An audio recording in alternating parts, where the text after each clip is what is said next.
এই অংশটি নিবেদন করছে।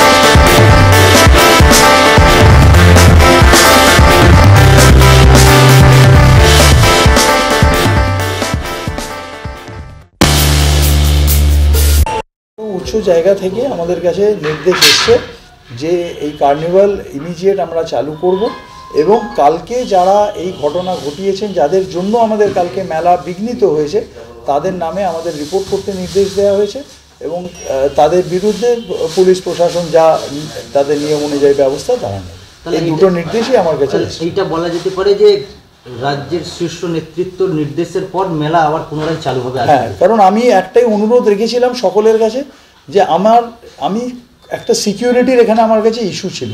আমি চাইনি যে, দেখুন আপনারা কালকে দেখেছেন বাইরের কিছু মানুষ ঢুকে একটা ভীষণ বাজে পরিবেশ তৈরি করেছিল। এতদিন ধরে আমাদের মেলা চলছে, এই পরিবেশ হাজার হাজার মানুষ এসছে, কোনো দিন এই পরিবেশ হয়নি। কালকে কিন্তু এই পরিবেশ তৈরি হয়ে গিয়েছিল। তো এখানে আমার দায়িত্ব, পুরসভা যেহেতু এই জিনিসটাকে সাপোর্ট করছে এই মেলাটাকে, তো এখানে যদি একটা কিছু ঘটনা ঘটে যেত কোনো কিছু, তাহলে তার দায় কিন্তু আমাদের সকলের ওপর পড়তো এবং এখানে একটা সম্মান জড়িয়ে আছে। আমাদের মাননীয় মন্ত্রী উদ্বোধন করেছেন, ফিরহাদ হাকিম সাহেব, আমাদের অরূপ রায় মন্ত্রী উদ্বোধন করেছেন, দিদির নামে আমরা মেলা করছি। এই মেলায় যদি একটা কোনো ঘটনা ঘটতো, সেটা আমি কখনো চাইবো না যে এই মানুষগুলোর কোনোদিন অসম্মান হোক। তাহলে সরাসরি বলা যেতে পারে যে মুখ্যমন্ত্রীর নির্দেশে আবার পুনরায় মেলা চালু হচ্ছে। দেখুন, আমি আবারও বলছি, আমাকে একদম উচ্চ পর্যায় থেকে, একদম উচ্চ পর্যায় থেকে আমার কাছে যে নির্দেশ এসছে, দুটো নির্দেশ। প্রথম নির্দেশ হচ্ছে যে আপনি আমাদের মেলা আমরা চালু করব, এবং সেকেন্ড, কালকে যারা এই ঘটনা ঘটিয়েছে তাদের বিরুদ্ধে আমরা রিপোর্ট করব এবং পুলিশ নিশ্চয়ই তাদের এগেনস্টে আইনানুগ ব্যবস্থা নেবে। আরেকটা জিনিস, সেটা হচ্ছে যে বিধায়ককে ঠেকা দিয়ে কি মন্ত্রীকে আশ্রয় হচ্ছে? বলছি যে এটা দেখুন, আমি আবারও বললাম যে বেসিক্যালি আমরা কারোকে ঠেকাতে কিছু করছি না। আমরা এখানে মানুষের জন্য একটা মেলা করছি। আমরা এই জিনিসটাকে সাধারণ মানুষ যাতে এখানে আসতে পারেন সেইটার জন্য আমরা ব্যবস্থা করেছিলাম এই মেলার প্রথমবার, এবং আমরা অভূতপূর্ব সাড়া পেয়েছি মানুষের। তো আমি আবারও বলছি, এখানে কারোকে ঠেকাতে, কারোকে আটকাতে আমরা কোনো কাজ করছি না। আমরা চাইছি সবাই আসুন মেলায়। আমরা তো আমাদের স্থানীয় বিধায়ক যিনি মন্ত্রী, তাকেও তো আমরা নিমন্ত্রণ করেছি এই মেলায়। আমি নিজে ব্যক্তিগতভাবে ফোন করে তাকে বলেছি আসার জন্য। তো এখানে আমরা কারোকে ঠেকাতে কিছু করছি না। এই এলাকার যে বিধায়ক বা যুব ক্রীড়া মন্ত্রী মনোজ তিওয়ারি, যিনি কালকে উপস্থিত ছিলেন, তারপরে এই গণ্ডগোলটা হয়, তা তিনি কি আবার এই ধরনের কোনো রকম আপনার সঙ্গে কথা হয়েছে যে আর ওনার অনুগামীরা আসবে না? বা দেখুন, আমার সঙ্গে ওনার এ ব্যাপারে কোনো এই ঘটনা নিয়ে কোনো কথা হয়নি। আমি আপনাকে বলেছি কালকে আমার সঙ্গে ওনার কথা হয়েছিল বিকেলবেলা। তারপরেও খুব দুর্ভাগ্যজনকভাবে ওনার প্রেজেন্সে এই ঘটনাগুলো ঘটেছে, যেটা খুবই খারাপ ব্যাপার। কারণ ওনার প্রেজেন্সে ঘটেছে, অথচ তার 10 মিনিট আগে আমি ওনার সাথে কথা বলেছি। এ ব্যাপারে আমি ওনার সাথে আর কোনো কথা হয়নি।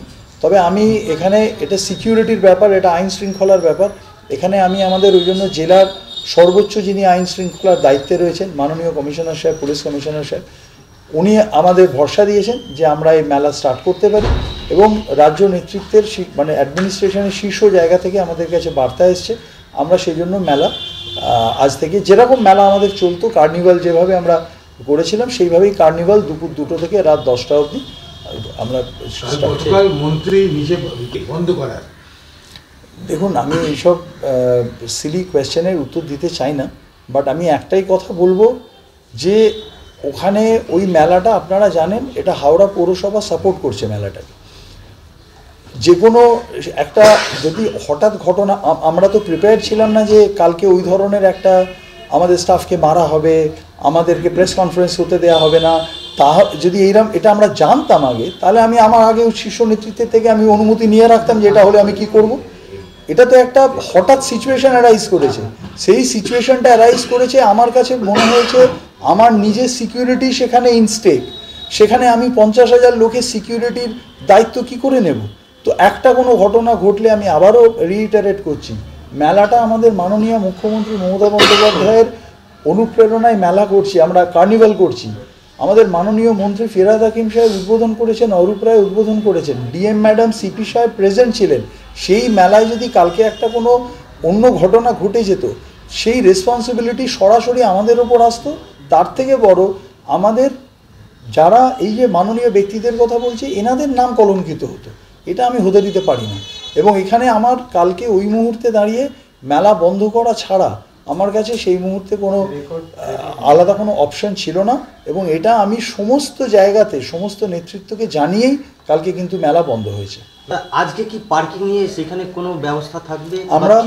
আমরা পুলিশকে জানিয়ে দিয়েছি এই পার্কিংয়ের ব্যাপার। কারণ দেখুন, আমি আবারও বলছি, এটা অত্যন্ত একটা তুচ্ছ ব্যাপার।